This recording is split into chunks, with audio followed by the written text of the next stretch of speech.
thank you guys all for coming out tonight. I very much appreciate having you here, and I'm really glad to see that we have a full room. Any brave souls that want to sit in the front row, I promise the panelists don't fight very hard.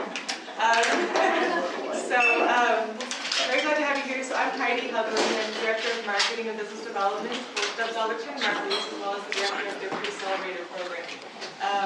Stubbs, Alderton, Markiles, for those of you who aren't familiar, we're a full-service business law firm, everything from early-stage companies and corporations, corporate work, all the way through taking them all the way through the evolutionary path of the company, through middle market, exit, public, going public, transactions, and business litigation. Hopefully you won't need that, but we do have that. We've been based in the LA market for about 14 years and consider ourselves, we're a regional law firm, but we consider ourselves kind of at the heart of the Silicon Beach ecosystem as far as our history here in Los Angeles. The Preccelerator program is an accelerator for early stage startup companies. We accept between 5 and 10 companies per class. They get 24/7 access to co-working space. Each company gets a $150,000 perks package, which gives them some runway so they don't have as much overhead. Alleviate some of that stress. As well as legal services here in the office. We have 44 mentors that also dedicate their time to helping create success for those companies. Without further ado, I'm going to introduce actually our other sponsors. We'll start with them first. Diane Rubin of Capital and Adventures. Thank you. I'm Diane Gubin. My firm is Capital and Ventures. We're based out of New York, and I'm here in Los Angeles. We do investment banking. We raise money for companies. Generally, we come in after you get your angel rounds together. So the typical raise is $2 million. Thank you. And Early Growth Financial. Right? Or Jason, Tom. Or Tom. No, Tom has to do nothing. Mike's a marketing guy. Jason on the marketing club, so. Wait, your marketing guy can like jump up? Yeah. He'll lose on your technical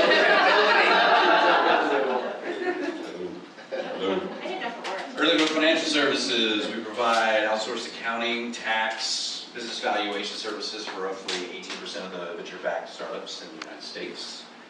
Operations here in Los Angeles, obviously. I'm in New York City normally, but I'm not in the lovely city of LA, and we're based in the Bay Area. And you have lovely melodic tones. Space radio, ladies and gentlemen.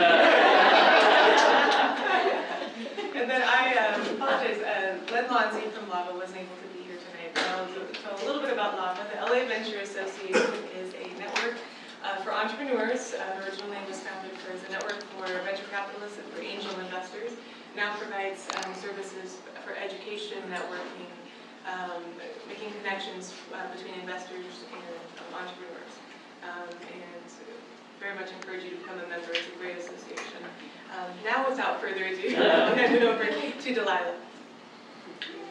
Great, thank you, Heidi.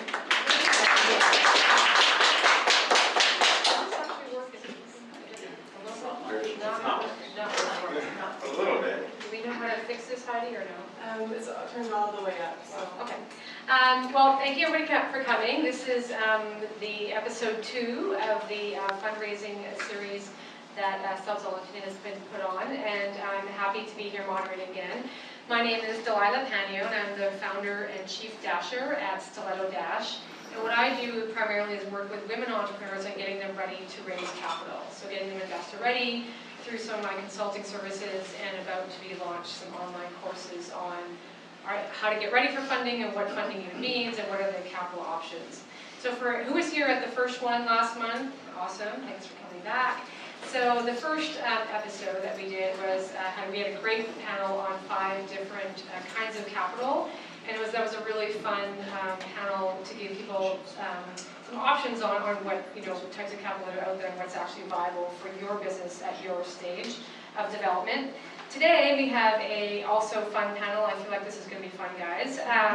Called Setting the Deal. So we have a very wonderfully 4 different perspectives on the panel about what it means to set the deal. We're going to walk you through sort of 3 parts of the getting the money process, starting with the pitch and how that all works. Step 2, the relationship building and due diligence part of the fund when you have an investor that's interested, and then actually negotiating and closing the deal. Which, how does that all really work? So from our panel, we have the perspective of a CEO who has recently raised money from an investor perspective, and then we have the legal perspective, and then the finance CFO perspective. So I'll just introduce the panel and just get them to say a few words about who and what they are, and then they'll get started. So immediately to my left is Scott Alderton, who's one of the founding partners here at Stubbs Alderton. Thanks a lot. Thank you, Scott. I'm Scott Alderton. I'm, as Delilah said, I'm one of the founding partners of Stubbs, Alderton, and Markiles. And as Heidi said, I think that we are a full-service law firm. We've kind of tried to position ourselves squarely in the heart of what's now become known as Silicon Beach, although we've been doing this and been at it long before that name was coined. Some of you, how many remember the Digital Coast? Never stuck. And then there were several of them that didn't stick till we got to Silicon Beach. But anyway, we're proud to be in that ecosystem, and that's sort of our market, and that's our background. And so I'm happy to give a legal perspective, but I've been doing this a long time, and I sort of think the legal is less relevant. I represent my clients. We have what I like to say is a toolkit where we provide legal solutions, but really the value of our firm is that we're so entrenched in the culture, and we've represented companies along the revolutionary path for so long. We really view ourselves as our partners in our clients' successes, for which we sometimes use legal tools, but oftentimes use many other different tools. Awesome. And then this is Austin from 10110 Ventures, who's representing the investor perspective. Hi everyone, thanks for coming out. Austin Clements from 10110 Ventures. We're a seed stage firm based here in LA. We usually invest, well, seed and Series A, let's call it. We usually invest between about $100,000 and $500,000 at the earliest stages of the company. As far as industry, we're industry agnostic. It's a small firm. There's 3 of us, myself and the 2 partners there. The 2 partners are serial entrepreneurs, 5 venture-backed companies between the 2 of them. I joined last year after working in venture for a little while, mainly around media and entertainment tech. This fund's not at all focused on media and entertainment. We're actually focused on data-driven companies. So it's people utilizing data in an interesting way to leverage it to differentiate themselves from their competitors, which can span just about every industry that you can think of, and that's how active we are. So half of our portfolio is down here in LA. And the rest of it is either Northern California or scattered around the U.S. and Ben. So, yeah. Awesome. And representing the funded startup is David Melnick, who's the CEO of Web Life Balance. Hello, everyone. I kind of want to see everyone, and it's, I think, a height thing. Sit next up. So, I represent. I don't really have any agenda here, though, but but my company, I'm the CEO of Web Life, and we are in the cybersecurity space. We help companies with exceptional web browsing, and I feel like I'm perfect for this because it started in 2013, and I feel like all I've been doing is been trying to raise capital. And next Friday, I'm heading off to Denmark to have a celebratory thing with the investors out of Copenhagen, so I just crossed over, and it's funny because once I got the term sheet, then I got a second term sheet, then I got another one who wants to double the round. It's like the things that, 2.5 years like searching for money, and then, so anyway, I've just lived all the pain. It's still so fresh, and I'm realizing kind of that I'm still trying to raise money because now everyone's telling me I got to start queuing up the next round, and who's going to lead. Never Like, really? And now I got to live with the investor. I've sort of been in control until now. Anyway. This is therapy for right here. All right, well, how do I follow that? Compere, and I echo your sentiment stated. Fundraising is a long and arduous task. People always underestimate how difficult it is. But I've always worked with small entrepreneurial companies, especially like technology companies throughout my whole career, starting a little over 25 years ago. Currently working with early growth financial services. I do outsourced CFO work, so I'm helping with business plans, pitch decks, financial forecasts, analysis and talking to the finance folks, because most entrepreneurs don't know how to do that, so I'm kind of the interpreter. And help guide folks into strategies of how to get financing, where the right places to go, etc. So a little bit about me, and I've done this, I've been an operator within technology companies, a startup that I did with some co-founders, been with a publicly held technology company for about 6 years where I was the CFO, did a 1-year stint in private equities, the venture side, and then spent 11 years at one of our regional accounting firms here, RBZ, which is now Armanino, running their outsourced accounting group. So that's a little bit about my background, and love working with entrepreneurs and helping them be successful. Cool. Well, let's start with this way. Since you have the need to tell us, I'm sure. Let's start with the pitch. So let's say how much you raised, and how many pitches you actually had to do to get to that point of closing. And what do you think it was that actually made the difference finally of who ended up investing in you? So let's just talk about the whole pitch process. Sure, so the end game ultimately was a $3 million raise. So it had been a journey where, I don't know, there was some debate about whether or not I can say that I angel funded it, because the first 250 came from me personally, and then there was that moment where I had to say, am I going to go out of existence, or am I actually going to go to my friends and family hat in hand and ask for money? And when it came to that, I actually went hat in hand, and so I brought in, there was a convertible cap, so you made the notes that I brought in another 300, and I had the benefit of a couple $1 million of actual revenue, which never hurts, which helped kind of move the company along. Wait, revenue? What's that? Yeah. And honestly, revenue was more of a problem in the pitch process than anything, because we were not an early growth company, but we had revenue, and a lot of investors couldn't really figure out what to make of us, because we weren't really ready with the product, but we had a product in market with revenue, and we didn't fit a little bit. So people actually, it was not, you think that'd be obviously helpful, having a couple clients. Not really. So as far as the pitch process, we started in LA, and we're an enterprise security company.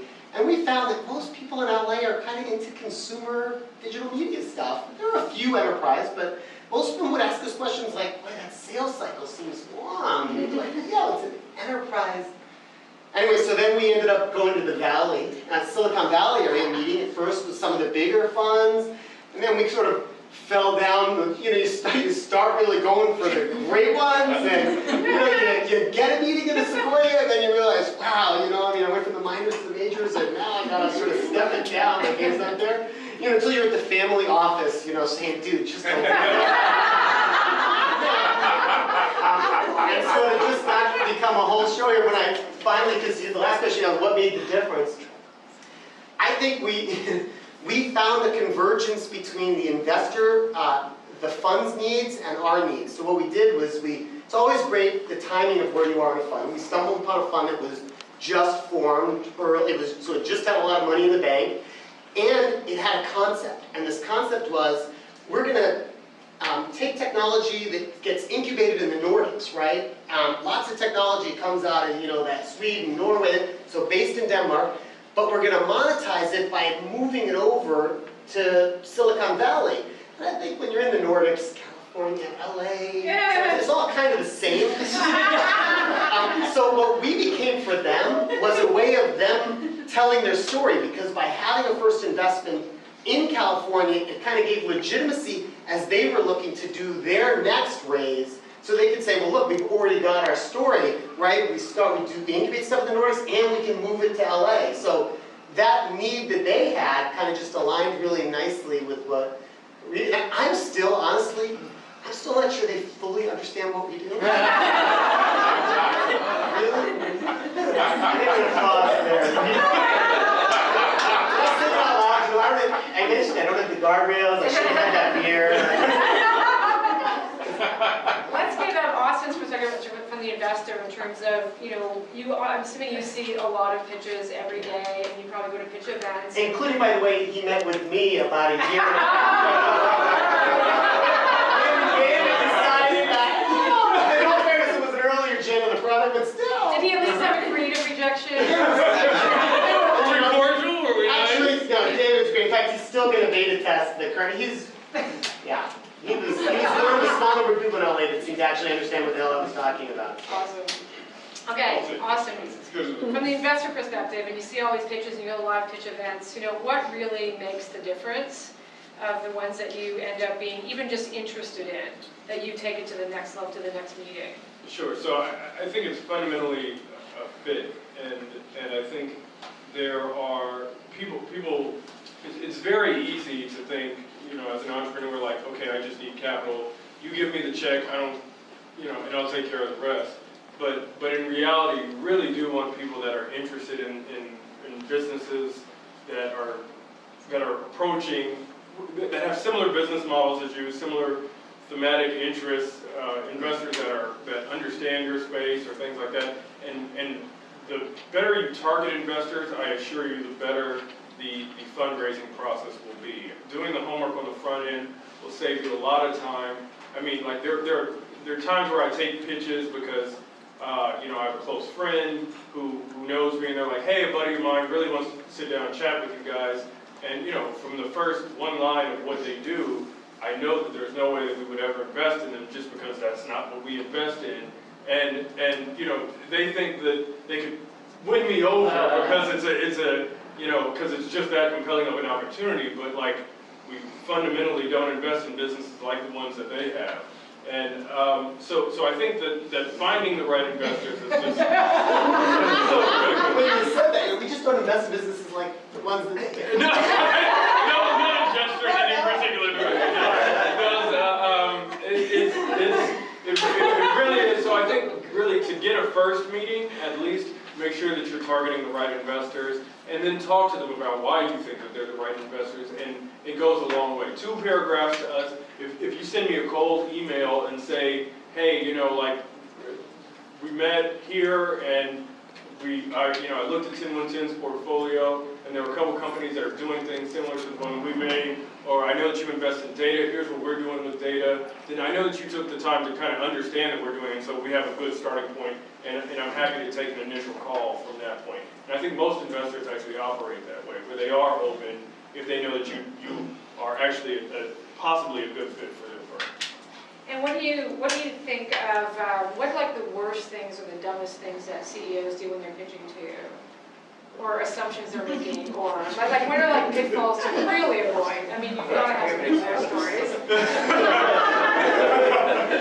No, if you said do not do this, what would some of that be? Let's see. And I think one would be not be prepared, like not knowing who. Yeah, I mean, not being prepared, but I don't think that you would get a meeting with us if you like totally weren't a good fit, unless again you came from somebody. Really Darn those friends. Right. But I'd say I could point out a few very common things that we see. One is market sizing is always, I shouldn't say it's always, is probably the most common thing that's incorrectly presented. A lot of times people, it's like, we're in the fashion industry and fashion is a $7 trillion industry. We only do 1% of the industry.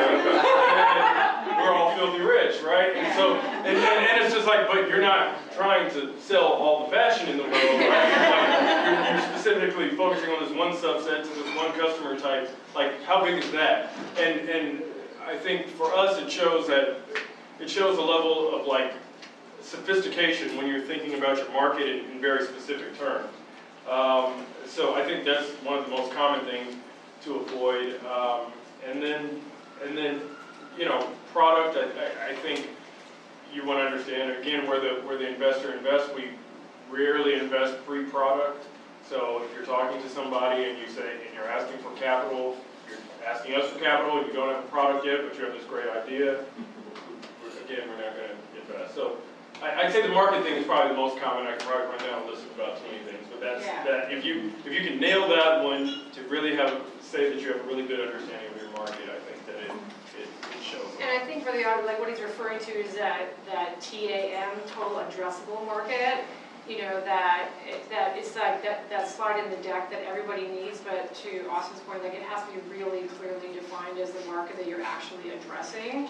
that you actually have a, solution to a very specific pain, to a specific, niche within a marketplace that you have a viable, option of getting access to, really. Yeah, but in all fairness, what's interesting about the comment, because I think there's something Yeah. deeper if you peel back the onion, because I've gotten a, you don't understand your market question, and then I give my deck and I really know the market, and then it was something else, and what was really seemed to be happening was, they were gauging, do I believe this CEO understands the space, understands what it's going to take, and has the ability to execute? Because that's most of what they're trying to figure out during the meeting.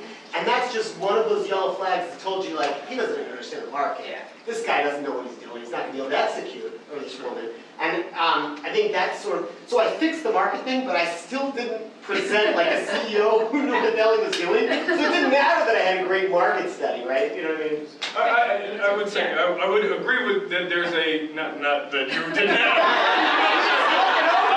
No, I would agree that a lot of what's being evaluated is the CEO and how she's able to present herself or how he's able to define the vision and clarify what he's out to accomplish in both the short term and the long term. And when I'm sitting there across from somebody, 70% of it is like just, do I believe that they know what they're talking about? Do I believe that they'll be able to inspire super talented people to come and join them and things like that? And a lot of times you can prove that if you've already done it. Like if you're somebody who like doesn't have the background, I never worked at Google, I never did any of that stuff, but I did pull the top guy from Google leading the group there, and now he's working with me. It makes me say, I wonder how this guy got such and such at such a high level. If he or she's able to do that on a regular basis, then it speaks volumes.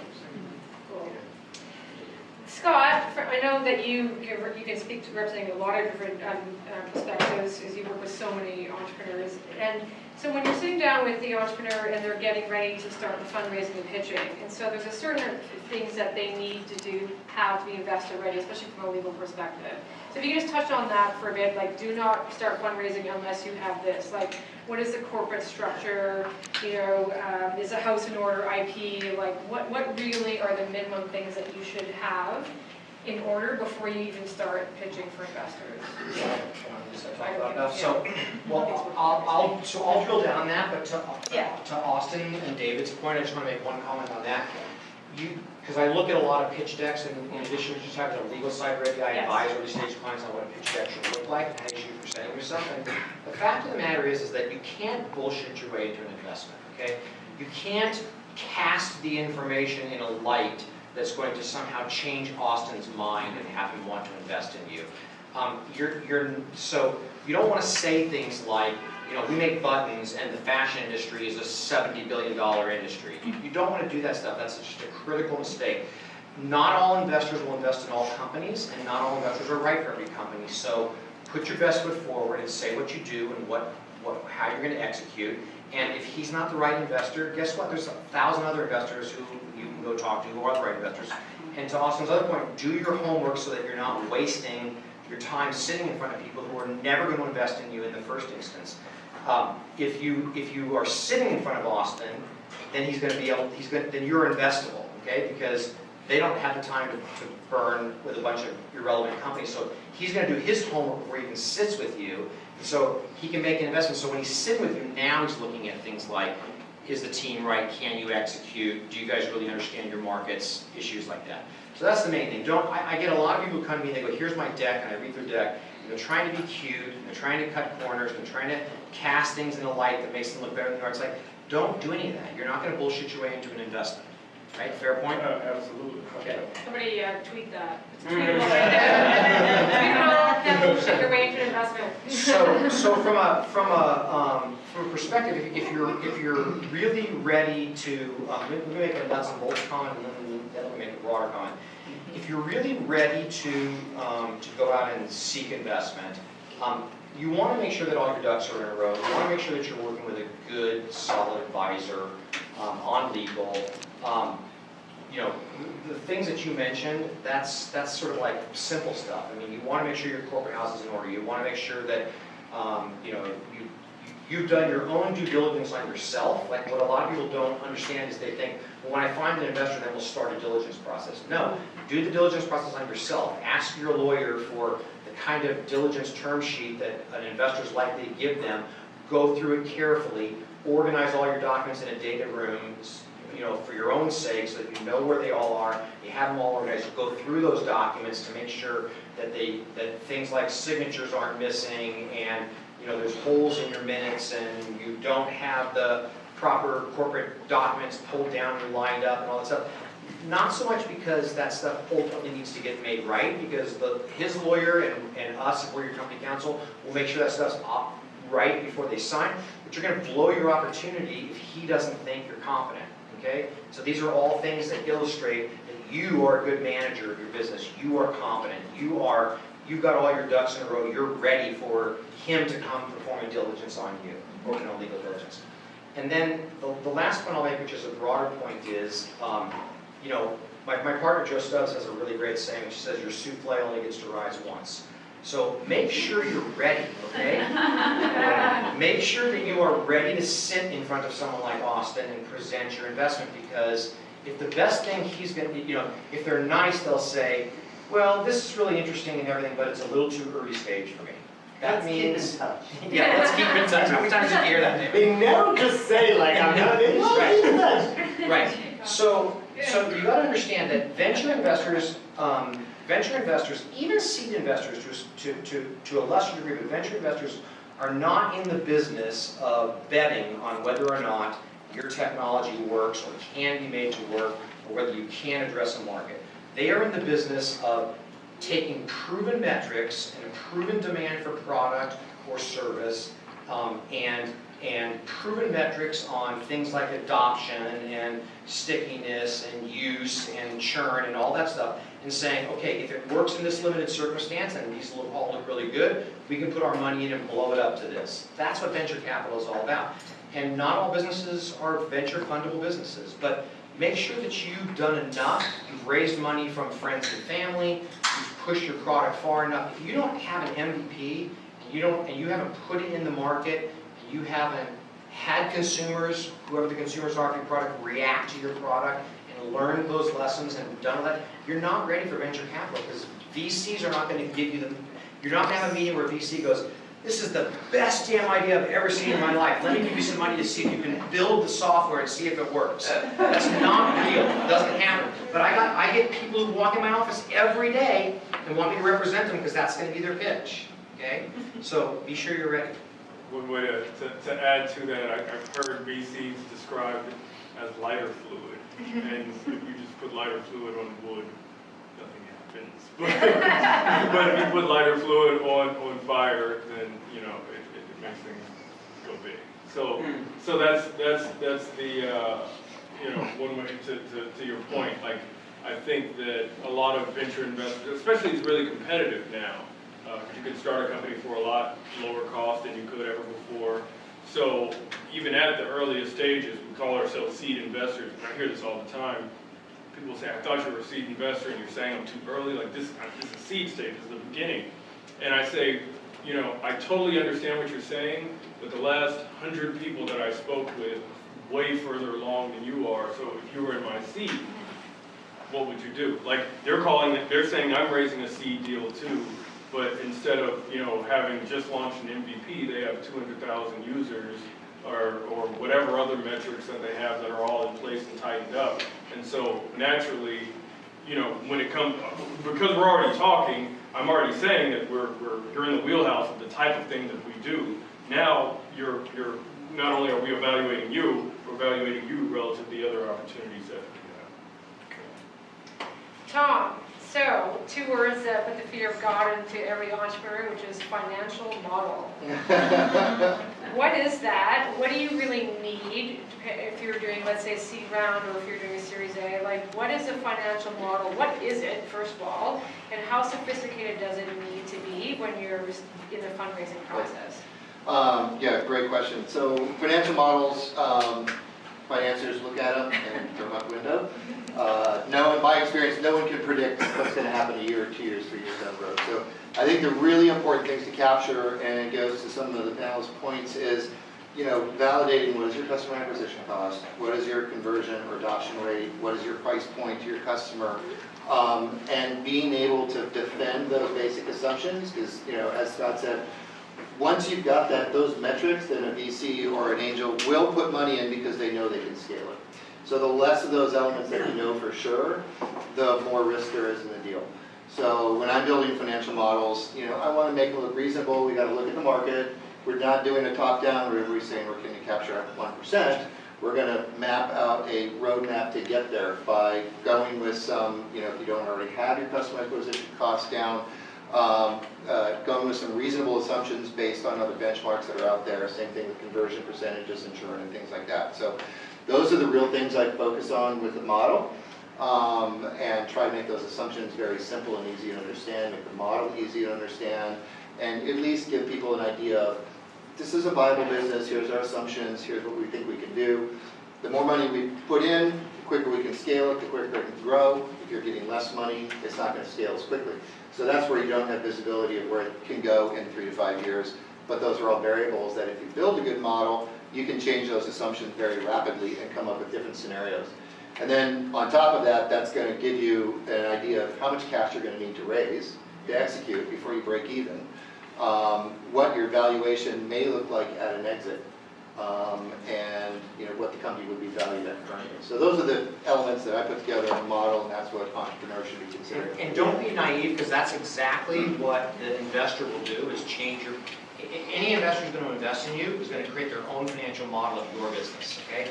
So they're going to change the assumptions, and they're going to create their own financial model. So the only thing that any of us know about a financial model is that it's wrong. That's the only thing we know. It's not going to happen like that. So what's important in the financial model is, given this set of assumptions that are clearly defined. I mean, I see business plans with financial models in them all the time with 0 assumptions. And that's the biggest mistake you can make. Clearly define what your assumptions are and make sure that you talk to at least 10 other people who will all tell you that those are rational assumptions. Because that's all that's important, is that you build a model based on rational assumptions. Because then when you present the model to someone like Austin, he's going to have his analyst, he's going to sit down with his analyst and say, I don't believe this assumption, I think it's going to be more like this. I don't believe this assumption is going to be more like that. This assumption is probably going to be better than that, da-da-da-da. Rebuild the model for me. And he's going to build his own financial model. Just on this, because I had a personal experience along this journey, because I got an MBA, but I was the kind of MBA who kept failing accounting. You know what I mean? Like, just seemed really good. So I paid 3 different people at 3 different points, like $5,000 one time, $10,000 one time, $5,000 another time, to build me my financial model. And I got to the point where, in 20+ investor meetings, I was like, dude, just why don't you look at my financial model? No one cares about your financial model. Idea in the first meeting. Right? So if you don't think that's the first meeting, the financial model is something that comes out as you get a little further, at least past the first meeting. Because you can put the thing in the chart that says how I'm going to be a $100 million business without the financial model, right? Yeah. Although, in all fairness, sometimes you get asked questions, even in the first meeting, that if you had done the work of putting the financial model, or in my case, done the work to understand what was put into the financial model, then you might have had an answer that might have gotten me past the first meeting. So it's a little hard for me to look back fully, But ultimately, I did need a financial model. By the time I needed it, it was so out of date because it was like a year and a half old, and it wasn't parameterized enough. And so forcing it forward a year with all the changes that happened in my business was, yeah. So I have kind of really sort of a lot of pain around the model. If I could add, don't let the financial model intimidate you, though, because I'm sure that he'll agree.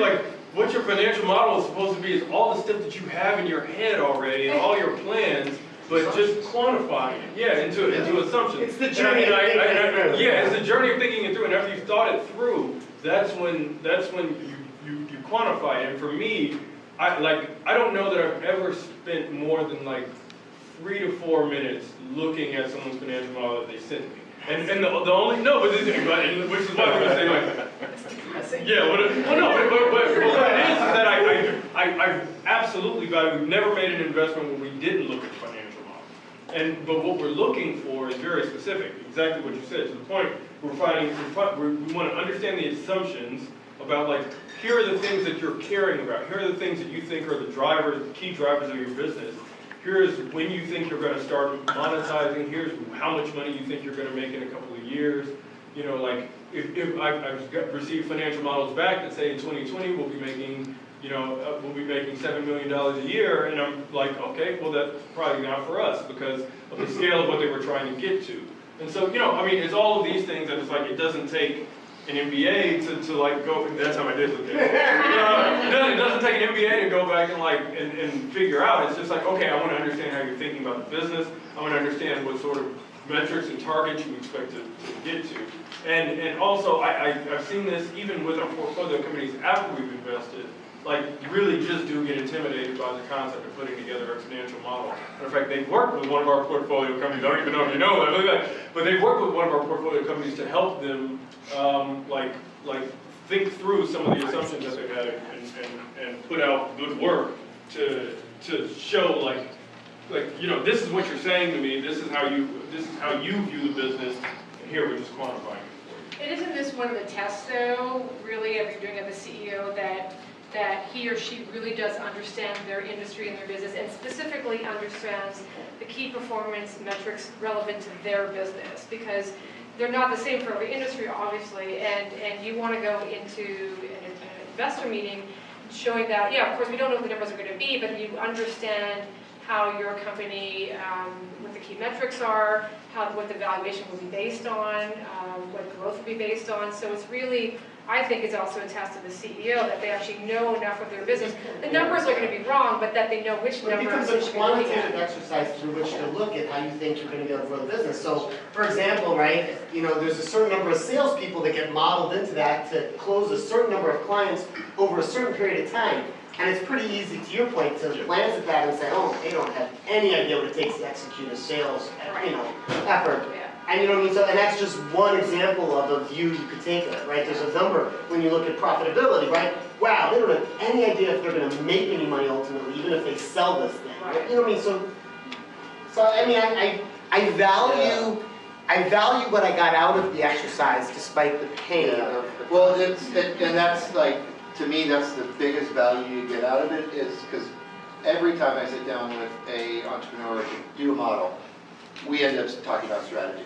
Because it forces you to talk about strategy, it forces you to think through the business, forces you to look at those key performance indicators and what those numbers are. Like, I went from designing big, elaborate, complex models to doing very streamlined, simple ones with basic assumptions.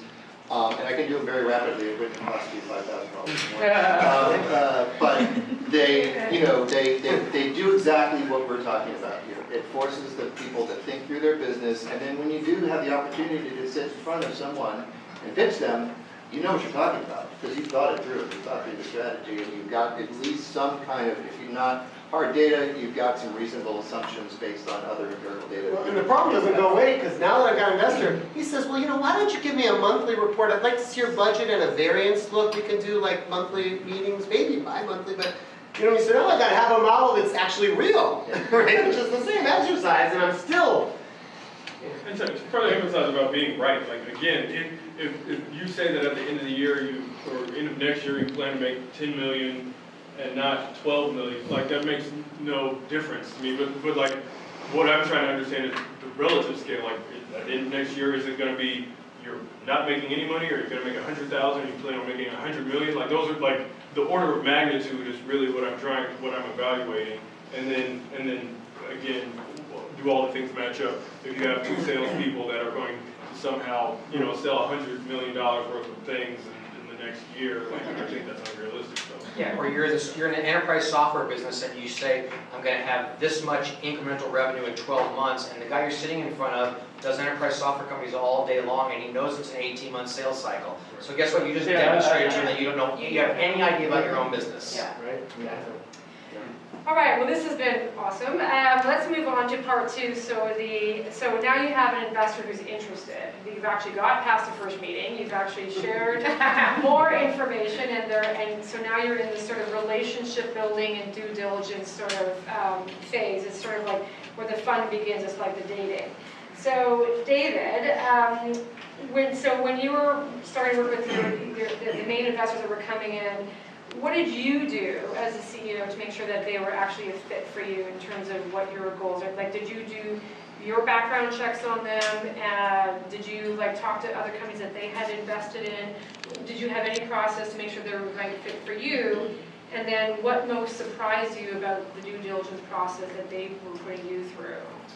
Yeah, so when I did make it, I got a lot of first meetings, but I did make it past first meetings a couple of times. I had probably 4 or 5 different situations where I thought I was good. Like, I didn't have a term sheet yet, but I mean, like, they were into it, right? They were vetting me. So, like financial model vetting. And I went off the rails in these cases. Sometimes I got lied, sometimes I'm not even sure I really understood why exactly. So it was funny though, I so wanted to be loved. It was late in the process. It's just like dating. Before I started thinking, oh, if I marry them, I'll have to live with them. Yes, I mean, exactly. That's a pretty, those are high class problems, right? I should have spent more time thinking about that, because I think I would have gotten more respect out of the process, from them, if I had been able to ask them better questions about how they would fit in with what I was doing.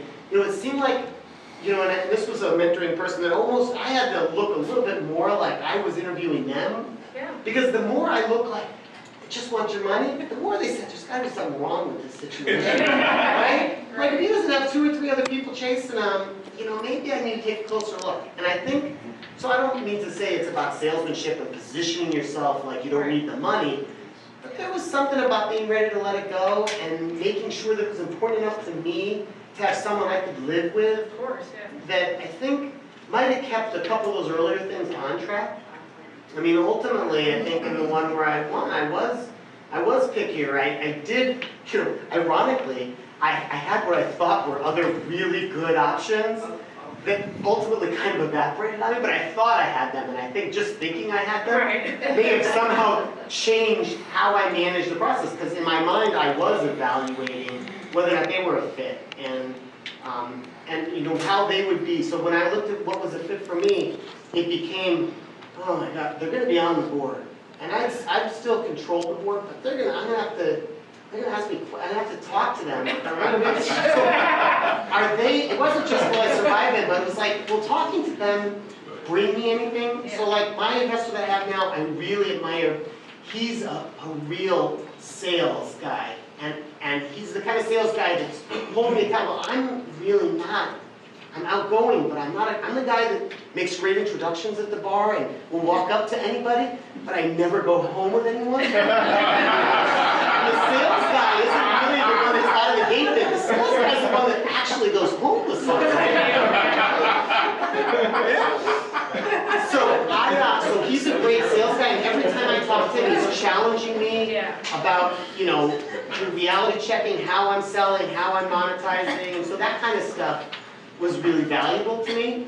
And I have this secret love of a very specific use case around privacy, which is really what gets me up in the morning around where I'm going with it, that somehow I will actually be able to provide employees a limited right to privacy that they don't have in the US as a result of succeeding as product because of the selfish interest of the company. Anyway, that use case actually means something in Europe. Yeah. So having the investor in Europe also, so there are reasons for me why he's really good for me. So it's hard to tell what leads to love in a relationship. We just were drinking at Nobu one night, and I think it clicked. Well, it's so critical as the entrepreneur that you really think about this, that you have sort of the avatar of your ideal investor, who, again, are they just bringing money? Are they bringing mentorship? Are they bringing contacts? Are they bringing your Rolodex? Are they bringing access to a new market like in Europe that you wouldn't have access to otherwise? So Austin, when you're looking at, now you're in the relationship building stage with the CEO, what are you looking for now as you start to go through the due diligence? Like, what are some of those red flags or positive things that you really need to see at this point before you're going to even get to a term sheet? Sure. So let's say we've had an initial meeting and started to dig in. So this is actually what happens is after an initial meeting with somebody, like a lot of times, sometimes I'll walk out super enthused and say like, you know, this would be a great thing. And then sometimes I'll walk out like, definitely not that. And then, but what always happens is like, we kind of have to temper ourselves and internally at 10 months in, like we usually take a night to think about it. And then sometimes the thing that I was super jazzed about, like the next day I'm like, that really wasn't like really that revolutionary as I thought, But other times, there's times where I can't go to sleep because I'm thinking about the different opportunities and different applications of what this person is building. And so usually, what happens in those cases where I do want to follow up is I'll have a whole host of questions about like the specifics of their business, the specifics of their strategy, and usually, in most cases, we don't get a financial model prior to the first meeting. We usually just get a pitch deck, and then so I will ask for the financial model at that point. I will ask for like sometimes customer references or things like that. But it's just like part of the whole inspiration process. It's like, I mean, for those of you like, well, whenever you've been on a first date and you were really into that person, you're thinking about that person, you want to know other aspects of that person. Like, oh, I wonder what what their family's like, or do they have any siblings? I didn't ask that. So it's kind of similar in that sense, and you just get more and more excited about it. And I don't know if that totally answers your question, but I mean, because I can't say that there's a specific like, all right, this is the next step. I mean, the next steps usually are you're meeting with all of us, so you're meeting with partners, and they'll have their own set of questions and things like that. That's the actual tangible next step. But like in reality, in terms of like what we do between that time and the time that we put a term sheet on the table, it really is about like do we agree with you in terms of how you're thinking about strategy? Do we think that you really like value our opinion, or we could have some sort of influence on the company, positive influence on the company, or do we think that we're just like another check? Scott, you've been down this road many times. Like, what do you see in the due diligence process? And maybe comment also from the legal perspective around how much do CEOs, or should they be disclosing at this point? And do they need an NDA? And how much, like, how far down the path of disclosure do you go in this part of the process? So you don't need an NDA because they're not going to sign it. So don't even present it to them. Don't ask for one.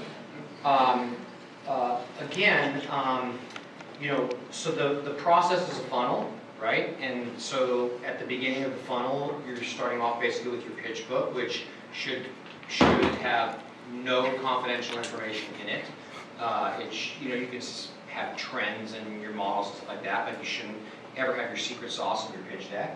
And then when you meet with people, you answer the questions and you present them with what they ask for to see. You should, like I said, you should already have your diligence. You know, the answer should never be, oh, yeah, well, we should put that information together and we'll get it to you next week. You know, you should always have the information at the tip of your fingertips, and you should be presenting it to them as they want. And then the more serious it gets, the more serious the conversation gets, the more you can disclose, to the point where they're ultimately not going to invest until they know everything there is to know about your business. So, but you do have to pay attention at the beginning of the process to what else is in their portfolio, what else is in the investor's portfolio. Do they have competitive companies? If they do, that's not necessarily a bad thing, because the more they know about your industry, the better they can help you and be a productive VC. So that's not a bad thing, but it does mean that you don't want to sort of give them all your secret sauce at the beginning, so that if they don't make an investment, they already know what one of their other portfolio companies' competitor is doing. So you want to ease yourself into that process, you know, clearly, and you know, the process will sort of take on a life of its own, and it will develop itself. But I would want to go back on one point, which is one thing you probably want to do really early on. I don't think enough early stage companies do this, is build a board of advisors really, really early.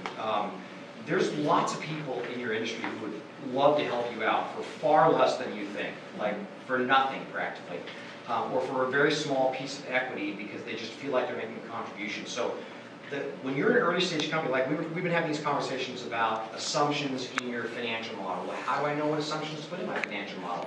How do I know what to assume about my sales cycle? How do I know what to assume about what kind of churn I'm going to have in the business? How do I know, all these sort of questions? The answer is don't be a lone wolf, seek out help. Find people who are in the industry and in the business who have been down that road before and can be advisors to you. Build a board of advisors and then seek out their help, particularly early on. The earlier stage you are, the more you need those people's help and those people's advice, and let them help you with those questions about how to build your assumptions and how to build your pitch deck and how to build your approach to investors and things like that. And then, all that sort of goes to the common theme of just be really well prepared. Yeah, I have one of my strongest advisors, who's the CEO of a unicorn security company out of the Valley, for me, came to me actually because I met with an investor that didn't really understand security, but thought we were interesting, and introduced me to this guy who he was on another board with, who he was really impressed with, and then I got a really good groove going with that CEO, even though the other investor ultimately pulled out, is one of my failed stories of the time. But to your point about the advisors, they had pioneered this digital distribution strategy to accelerate their sort of enterprise penetration, and they had spent years and millions of dollars doing this. And for like a quarter, a half point, these are the kind of ranges we're talking about for an advisor. I put one of his head kind of person that built that whole process on my advisory, and she started doing weekly meetings with my product guy and basically dumping the whole process to him, and it was sort of the best half a point I could have done. And there's probably 3 or 4 of those where you cheap. And find out, figure out who the elephants are in the space, and then you'll think to yourself, well, why would that person want to help me? Because people have a fundamental, human beings have a fundamental, willingness to help other human beings, and it makes them feel good when they contribute to something. And they're not going to sit there and say to themselves, oh, well, a quarter point to this business might be really valuable, so that's why I'll do it. They'll want the quarter point, and it's good to throw them that, but they'll do it because they want to help you, and they want to see success beget success, and they want to see other people be successful. Yeah, you get some people developmentally, the idea of being on a board of advisor and having a little bit of equity might be just what they kind of like to feel a little bit good about what they're doing at that stage, so, it all depends on who you're plucking and all that. So Tom, what are the calls that you get during the due diligence process from the CEOs you represent saying, oh God, I need this tomorrow? Well, we hope we don't get those calls, because we hope we're proactive and make sure they're always audit ready and due diligence ready, and that's really where we come in. Every entrepreneur, no one likes to deal with the accounting aspect of their business or the legal aspect of their business. They want to focus on product and they want to sell. But we really focus on making sure they have good books and records, they have the right processes, their tax returns are filed on time, they're not, a suspended corporation, just all those little things, and they got the right legal docs, and in addition to making sure their assumptions are valid. And I think the point about having an advisory board is a great one, because you need those sounding boards to make sure that you're not crazy. The last thing you want to do is get laughed out of a room because your assumptions are so out of whack. So yeah, we try to be very proactive, and then we get the clients that we get in late and we have to do a big cleanup job. We don't want our early stage clients to be in that stage, but that's in essence what we do. That was a really fortunate thing I did, was I early on, for virtually nothing, got NetSuite as an accounting system, and somebody helped me set it up, and You did it yourself? No. I would be. No. An old buddy of mine is kind of like a part-time controller. Finance course. Remember? Steve started. But I didn't really think about it at the time as being some strategic and critical thing. I thought about it as just having an accounting system, whatever. But then ultimately, when my investor was doing due diligence, there were a couple of these really quick things. We were like, hey, can you give me do a monthly close and give me some financial data so I can just see what's going on? And the fact that I could gen that really quickly and I had good, reliable numbers, I think just created this sense of confidence that, because ultimately, if they're going to give you a few $1 million, they want to understand as a steward that you're not going to screw that up. So I think it created a subtle sense of confidence on their part. That's absolutely right. They want to know that if they're putting money into this company, that there's someone with financial accountability taking care of it. Not a C student. And beyond that too, just beyond due diligence, is having good business information. Make sure you're tracking the things that matter in your company, and you can generate reports on them and analyze your business, make changes. people think of accounting as just, this little necessary evil, but the business intelligence part of it, the due diligence part are really important. Well, let's actually get you to kick off the last part of this. So you've done your dance, you've got your mate for life because you are married to them forever. It's easier to get to divorce your spouse and get your equity back, so be clear on that. So now we're in the negotiation fund part. So this is where the dance really begins in terms of negotiating the term sheet, which ultimately starts with questions around valuation. So Tom, how do you get your CEOs prepped in terms of having reasonable expectations around valuation as they're going into discussion around term sheets? Just kind of following what is happening in their market and their sector. Looking at, there's lots of information available at Crunchbase and various sources where you can look and see what other industries or other companies in your industry and your stage are valued at. And then looking at your financial model, trying to be conservative and looking at what that exit could be. And because the VCs are going to look, go backwards and say, if I put in this now, what's my return going to be? Does it have the type of return and exit value that makes sense at this entry point? So those are a few of the little things that we consider. Yeah, it was funny. Like I used to have, so there's all these back of the envelope mechanisms that people seem to have. Like it used to be, just count the engineers and it's $1 million per engineer. But that seems to have fallen out fancy. There's always ways you do it, a company that doesn't have revenue, right? And then it seems like there's this whole measure, well, what do you value? Well, how much are you raising? Like if it's a $3 million raise, I'm going to get like 30%, and so your valuation's going to be like, whatever it is, a $7 million pre-money because you're a $3 million raise. But if you were a $5 million raise, well, then you'd be a $10 million pre-money value. There was this kind of like, I don't want to oversimplify it, but there were these kind of knee-jerk mechanisms. And for me, I had my law firm, Dave Young at Cooley, just as a reality check. And it doesn't just have to be your lawyer; it could be. But somebody that's done a lot of deal flow that just says, well, here's kind of what we see. Because it doesn't take too long. I had a number of situations where they would I think they were just probing and they testing me, like, oh, so what's your valuation? They just, be like this casual conversation thrown out at the end of the second meeting or whatever, right? And if you couldn't, with authority, act like you knew because you needed to know exactly what you were raising. Not exactly, you could say a range, but you couldn't just say, well, I don't know, if you give me 2, I'll take that. What if you give me 10? You had to have a purpose for the money, you had to know what you wanted, right? And you had to know what you thought you were worth. And if you couldn't say those two things, it was like, so you have to kind of get there on your journey so that you can answer that seemingly casual question, when it comes up. So Austin, what's going in your mind when you ask that casual question of what do you think you're worth? Or how do you broach valuation? So we think about valuation, like you said, I think there are a few ways to look at it. And kind of all of them are you triangulate to arrive at valuation for whatever. So for one, how much capital you're raising does, as illogical as that sounds, it does impact the valuation. And because the expectation is you're going to give away, let's call it somewhere between 10 and 25% of your company. So if you're raising $500,000 at a seed stage. At a seed stage, and I'm just throwing out ranges here. So the idea is that if you're raising $500,000, that means something different than if you're raising $1 million. And then there are different investors that invest at different stages. So if I'm a large fund here and I write a $2 million minimum size check, then if I really like your business, chances are I will say, you say, oh, I only need 500,000. You often hear stories of people saying, how about we give you 2 million, and what would you be able to do with that? And so part of the, and then they'll just bump your valuation up accordingly because they're looking for a specific ownership position. Another aspect is what the market is offering right now.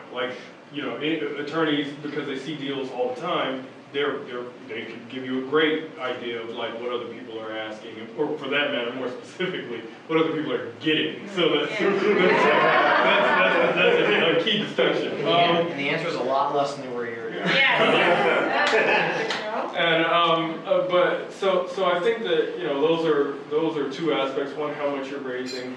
2, how much the market is offering, and then 3, how much the fund you're sitting across from is used to investing as well. So if you come to approach us and you're looking for a valuation of pre-money of like 18 million or more, I won't negotiate with you right there, because chances are, I just think this deal isn't for us. And I mean, the unfortunate part is you could be saying in your head, I just said a number because it sounded good, but if he would have asked for a lower number, we could have talked about it and we could have made something happen. But I think to your point is that you have to, I think you do have to have an ideal situation. And if it's in the range of what we do, if you say we're looking at a 10 million pre, and I'm that's a little, I could be thinking in my head, that's a little high for as far along as you are, but that's not going to not get me to have a follow-up meeting with you. Then we can talk about that, and I can talk about your valuation, I can talk about how much you're raising, but those are all subsequent questions that I'll ask at a later time. There's not been a single time where I've had a first meeting and push back on anybody's valuation. If the valuation's too far away from what we would like to do, there just won't be a second meeting. Which is why it's an important question. Yeah. Because you can screw that up as a lady. You might be totally been happy with the $7 million pre-money, but you said 18 thinking, and then they just walked away because they didn't want to insult you and say, well, your company's not worth it, you don't think it's worth it. If that's what you think it's worth, then that's what you think it's worth, but I'm not. That's not, we don't really feel like that's our argument to have. We do negotiate. I mean, there are times where, in deals that we've led where we say we really think that, we're going to put up half of the capital for this round, and we know that other investors that we would like to bring into this, they're going to look at that and say that's a really high number. We think that we could fill out this round quite efficiently if you bring your valuation down, and we'll all work together to do that. And we'll have that conversation about why we think that, how we're thinking about it, and then so it's back and forth. It's a negotiation as with anything else, but typically if we're interested, and I don't think that we've ever not done a deal just on the basis of value. As in at that stage where we're talking about valuation and negotiating, I don't think there's ever been a time when it's no. So Scott, how do you prepare your clients, or what do you, because you've seen both sides, and you probably have a pretty good idea going in what it should be, and so how do you make sure the entrepreneur is on the right path on that? I think Austin was pretty much spot on from what I see. I think probably the fourth axis that I would say exists also is the size of the opportunity. I mean, if we all know we're talking about $1 billion company, if we execute, then that's going to, every $1 billion company started at 0, right? So if we think it's a big opportunity and we have a reasonable sense of confidence that with the investment we're going to get there, then that connotes a higher valuation from the get-go, because the opportunity is bigger for everybody. The pie is going to be much bigger, so we can all make lots of money. So I think that happens. I try to get entrepreneurs to just be realistic and to understand that it's not a zero-sum game. It's not about getting the highest valuation, and that's what's most important, getting the investment. It's about achieving capital to execute on the opportunity, and even if you achieve that at a lower valuation, but it gives you the ability to jump in and start executing, because time is always an issue in all of these things, right? It's I'd say 1 out of 10 companies that I see really has a proprietary advantage, in what they're trying to accomplish. So it's really all, we got to get out there, we got to get there, we got to get customers, we got to start executing, we got to get to the point where we're worth enough that the acquirers of the world, the Googles, the Amazons, the Yahoos, would rather buy us than build us, and we got to get there fast. So whether you get, $4 million pre-money valuation or a $7 million pre-money valuation doesn't really matter that much in the long run if you get capital and get to start executing. And I know that we want to talk about what you're simply seeing now in terms of how the deals are getting done in terms of straight equity versus convertible notes. And I don't know if everyone understands what the convertible note is. Maybe touch on that, because that is, and you mentioned it, that's how you that was do nice. it. You did it earlier with convertible cash. Yeah, so maybe Scott, So there's basically 3 ways that companies are getting financed these days. You either price around, which means you negotiate a valuation and you agree on terms of a security, typically a preferred stock, and Austin invests $2 million for 20% of the company, and these are the rights that his security has. That's just a price round, typically a preferred stock round. The other two ways are some convertible instrument, a convertible note, and what's really sort of become in favor these days is what's called a SAFE instrument, which is, SAFE stands for Simple Agreement for Equity.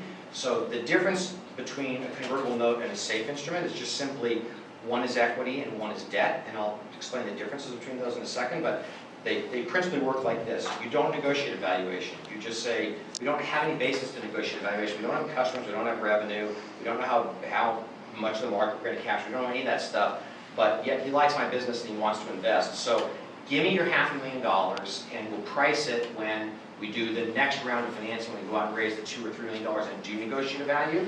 And in exchange for you being in the deal early, you get a 25% discount to conversion. So you'll get that discount, you'll convert it to the same investment that the next investor will invest at, and the same security they invest at, but you'll get a discount to that investment. And the sweet spot is 20 to 25% on the conversion. And then he says, well, wait a minute, that doesn't seem fair to me because I give you my money and we don't know what you're worth, and you use my money to make yourself really valuable because you're really good at bootstrapping, and then I just negotiated against myself and I have to convert it to a $30 million pre-money valuation. How does that make sense? So you negotiate a cap. And so you say, okay, but you'll convert it the lesser of either the 25% discount to the next round or a cap of X. And in an early stage deal, caps are typically $2 to $6 million, something in that range. And the interest will convert alongside their principal, so depending on how long it's been outstanding, they'll get more equity in your company, so that favors them. And the second thing that favors them is that they're now a creditor, and so they have creditor remedies. And so if the deal goes bad, if there's still something there at the end of the day, but you haven't really gotten to the point where you can finance, they get to exert a lot of pressure on you because they're a creditor and they can foreclose on your assets, okay? A SAFE instrument is this basically the exact same economic deal, but it's actually a security. It's not debt. The investor doesn't have lender remedies. They can't foreclose. They have equity. That equity is going to convert into something at the end of the day, into some valuation. It can't be repaid or foreclosed on anything like that.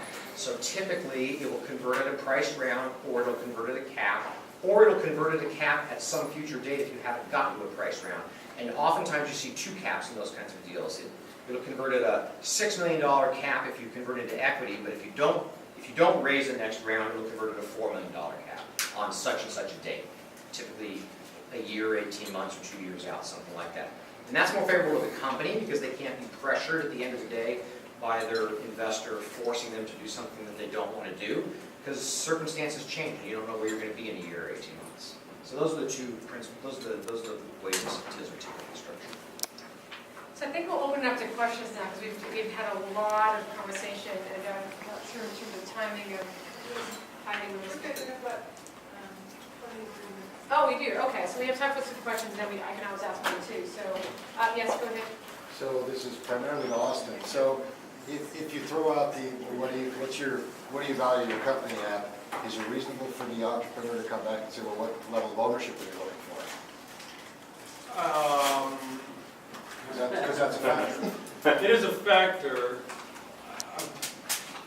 Probably even before that question, what I would ask you is, like, I would say, how much are you raising? That's always my first question. Actually, it's very rare in a first meeting that I do ask you what valuation you're. Well, at whatever point you're asking. Yeah. Okay. So at the point that we're asking, I know how much money you're raising, and if it doesn't jive with like the ownership that we'll get, if you're raising $500,000, you're looking for us to do a $500,000 investment, and you say that I'm going to invest, you say a valuation of 20 million pre-money, then I know that my ownership in that company is so small that I just wouldn't do the investment. But if I want to accommodate and your needs are, and I ask what level of ownership, I can then give you a valuation that makes sense to you. I think that, yeah, sure. I think that you could. If I were you, I'd probably just do the math on your own. But I would agree. So the real answer is it depends on who you're talking. But you don't want to give up the initiative on that when he gives you that opportunity. Don't put that in his hands. I mean, you know what I mean? I would I demonstrate your ability to lead. You know what I mean? And you should. I wouldn't throw it into. I would say, yeah, I mean, because if you say whatever figure that you are actually raising that we've already discussed, and if that is 15% of what of the valuation that you say, I guarantee it's not going to be far off from a starting negotiation point. If in our very first conversation you said to me, I'm raising $7 million, then I would know that there's no way that my $500,000 check is going to buy meaningful ownership in your business.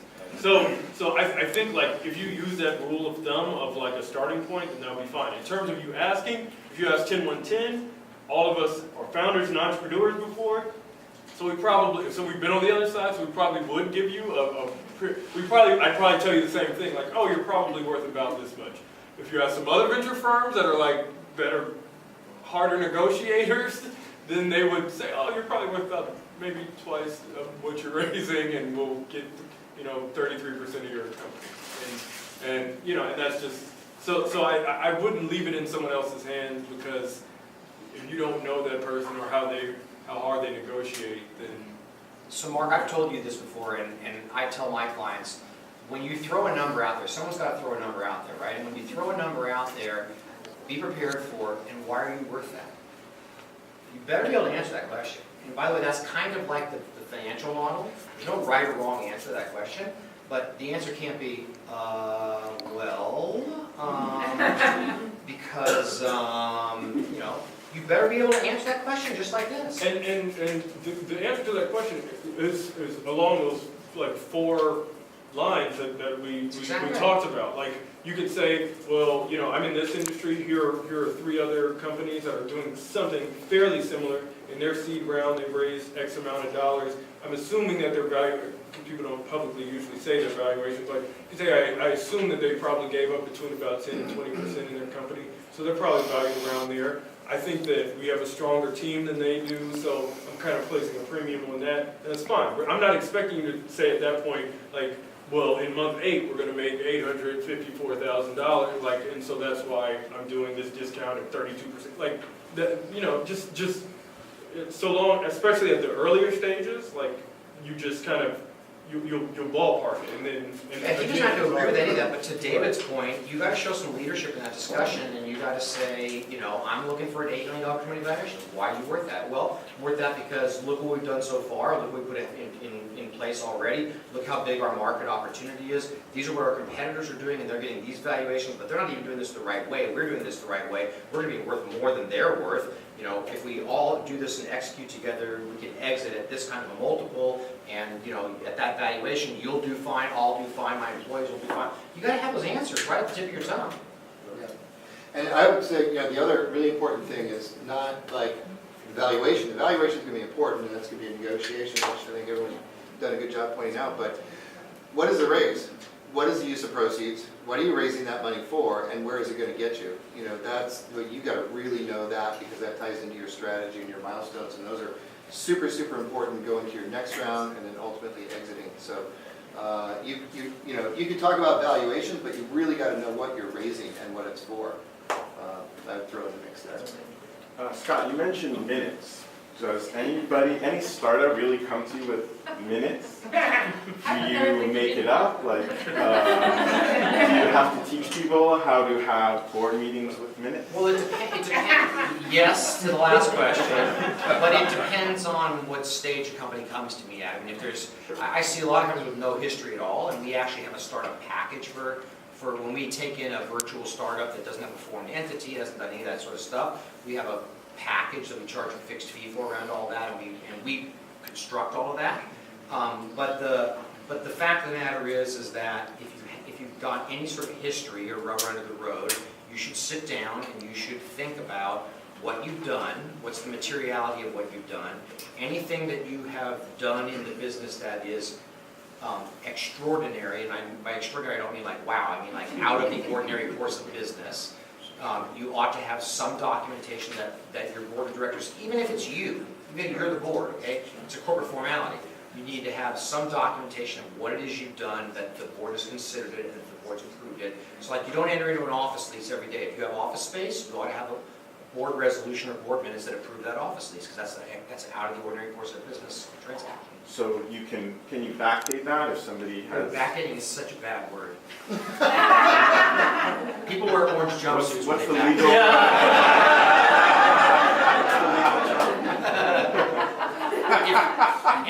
Any time that you have not done something correctly in your, this is a really important point.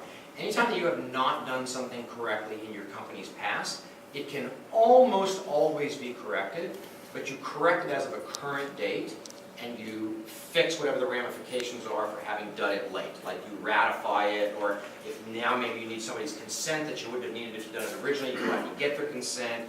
You know, if it's approving an option, you know, you have to value it on the date you approve it, but you can fix the vesting schedule to go back when you should have done it originally. There's always ways to fix it, and you need to get good advice. Some of these things are really important. Like I had people where I wanted to give them equity, and I didn't really take care of it properly, and then by the time I'm in a valued round, now I can't give it to them at that penny kind of rate that they were going to get it. Now it's got all kinds of these complicated tax issues. Or if they needed to fill out that IRS form, whatever that gets called, and they didn't get that submitted right when it needed to be submitted. So I mean, keeping your house in order is. Look, it goes back to my comment of getting good advice and getting a board of advisors. You need good legal advice too.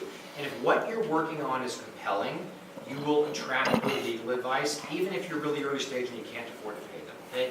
We have a way we work with startups. You know, Dave worked with Dave Young. Dave Young's a really good lawyer, probably second best in the city.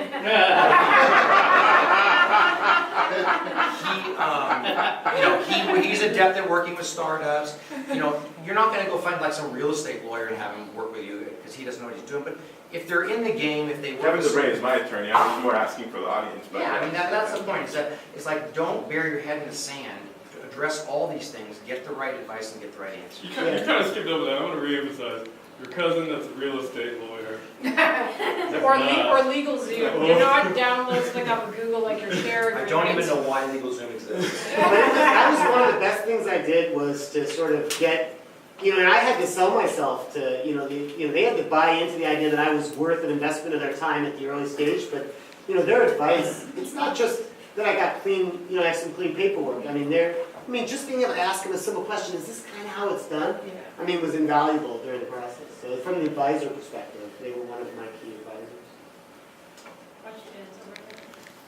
So when you get to negotiating terms, what are some of the things that you guys have seen, either commonalities or recurring instances where it's completely killed the deal?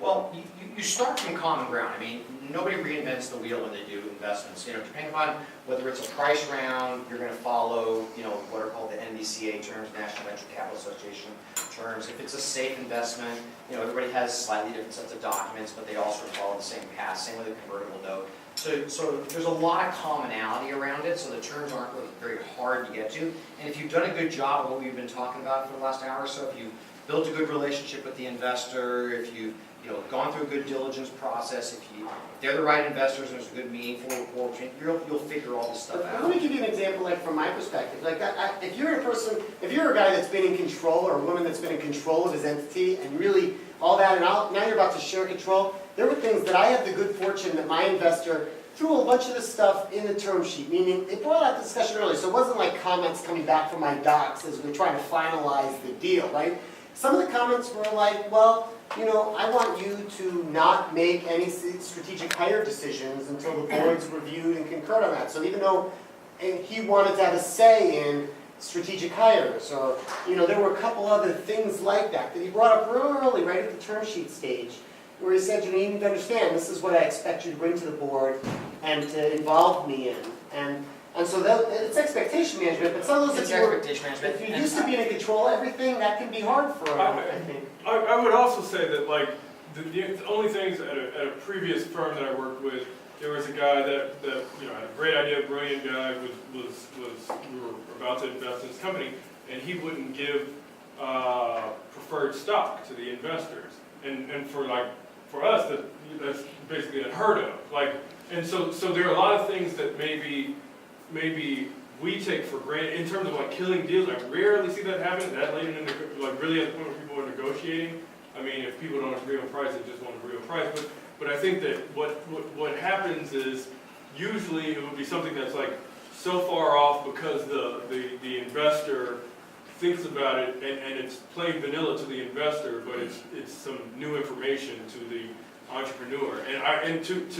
That's what I you think to Scott, educate, right? yeah. I mean, If you yeah. ask so Scott, you could ask working if with that's normal or yeah, not. you can ask if that's normal, but even still, some people are like, that's just unfair. Like, why would they get paid back before I do if it's my company? Well, that's going You know? that way, and that's just having the right advisors who can tell you what's going on, what's sophisticated. I think, and really quickly, I think there's a book you should all read. It's called Venture Deals by Brad Feld. It lays out like a lot of the standard, you know, and again, it's still a negotiation for, so technically everything is up for negotiation because it's still a negotiation. But with that being said, like, you want to understand the types of things that investors are going to ask for.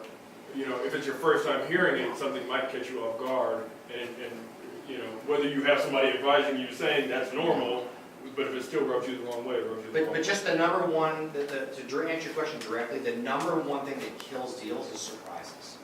And first of all, don't keep any secrets from your lawyers. And I'm not just saying that because I'm the lawyer that deals. Seriously, if there's, you know, look, every dog has hair on it, right? And maybe you're embarrassed because you did something wrong earlier on, or because there's some significant problem that you felt like you should have dealt with and didn't deal with it. Tell your lawyer right away, right up front. There may be a strategy as to how you break that to Austin and at what time we break it to Austin. But, you know, the night before we're going to close, oh, by the way, that's what kills deals. So you want, it's a communication strategy, but make sure your lawyers know everything because it's just, you know, you're working, your lawyer works for you, and there's an attorney-client privilege that protects everything, and you don't need to keep any secrets from your lawyer. Yeah, You need to my know lawyer, everything. exact example of this, my lawyer, I got the term sheet, I was real excited, and I was like, you know, you might want to mention to them that you got like $500,000 in convertible notes sitting out there. Did you told them that? You know, because that's going to affect their, I was like, oh, good idea, I should probably bring that up. You know what I mean? And I don't know if I had waited long, I mean, who knows, because that was a meaningful deal point. And that was in my lawyer, done the paperwork, so he's like, dude, yeah, but Look, there's lots of ways to fix things that are wrong with your company, but we can't fix them if we don't know about it. Right, got that.